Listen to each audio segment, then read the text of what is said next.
So one thing with data is once you see it, you cannot unsee it. It all depends on how you decide to go about it and how you decide to interpret it.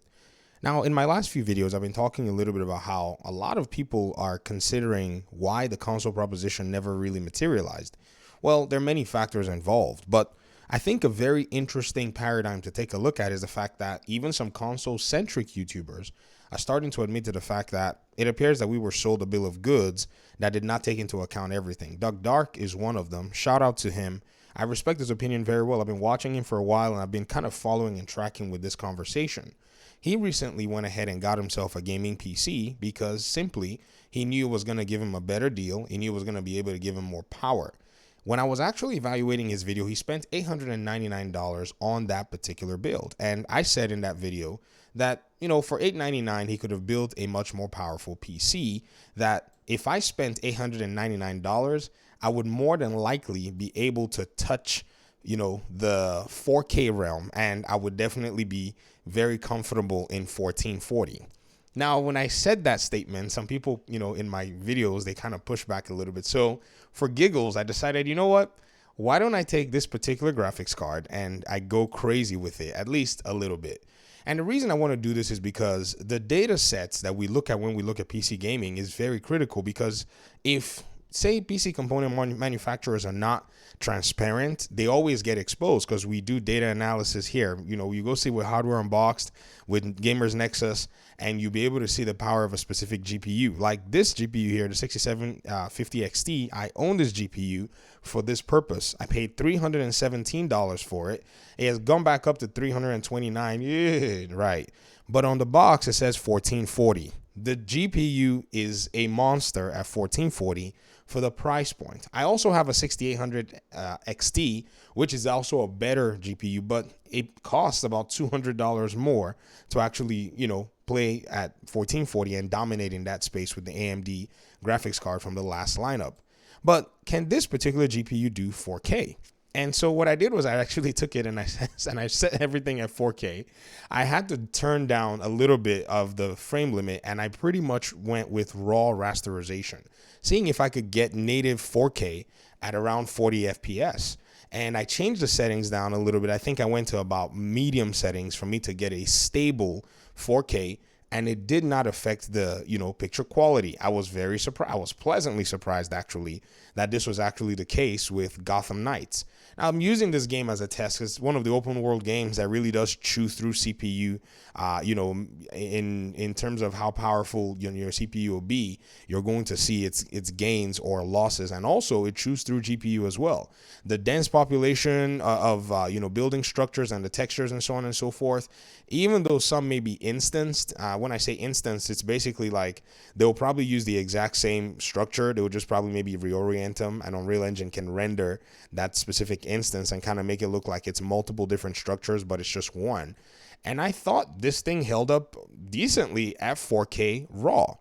Now, what was actually very interesting at the end of the day with a 1440 GPU running a game that has been pushing the limits, to a 4K, low FPS. I'm not going to sit here and say this is super impressive or whatever. No.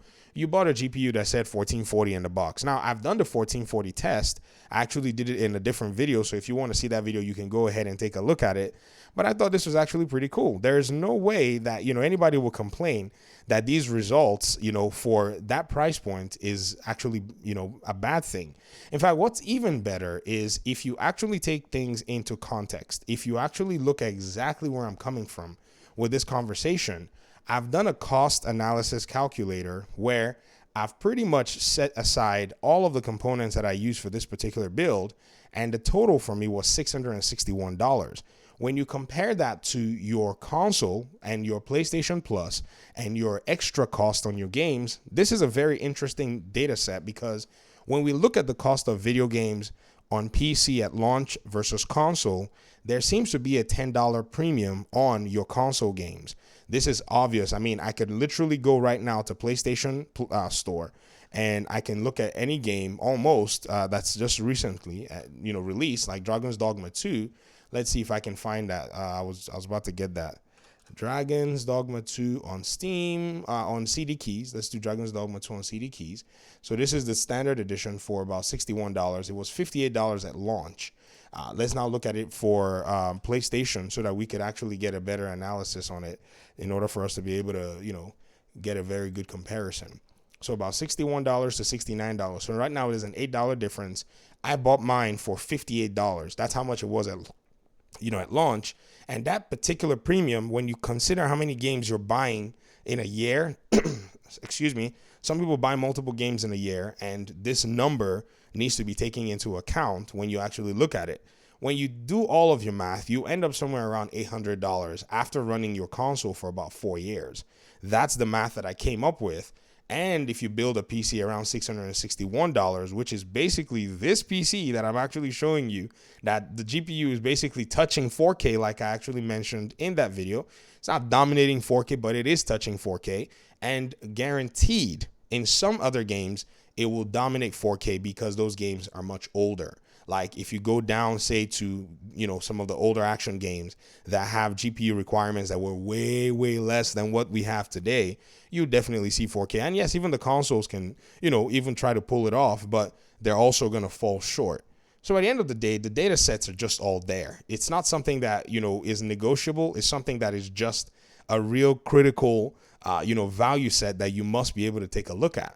And so when you kind of consider and think about why a lot of these people are, challenging the proposition, the answer is very obvious. The console ecosystem is just locked down. It's designed nonetheless for anybody who doesn't really care. But if you care about, performance, if you care about value proposition and cost and all of that, you're able to leverage more on a PC platform. Think about this, ladies and gentlemen. All of these components that I just put together, the costs are still going to be going down.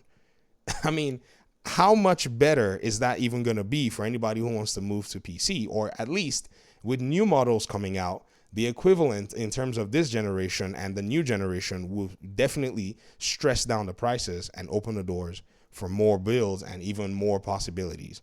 So take the data as you may, at the end of the day, it is what it is. And that's how it's kind of always been since even the PlayStation 4 days. This is why many people moved to consoles from that time. Talk to me in the comment section. Thanks so much for watching. Appreciate you guys' time and audience. Hopefully we'll talk pretty soon in another one. Peace out.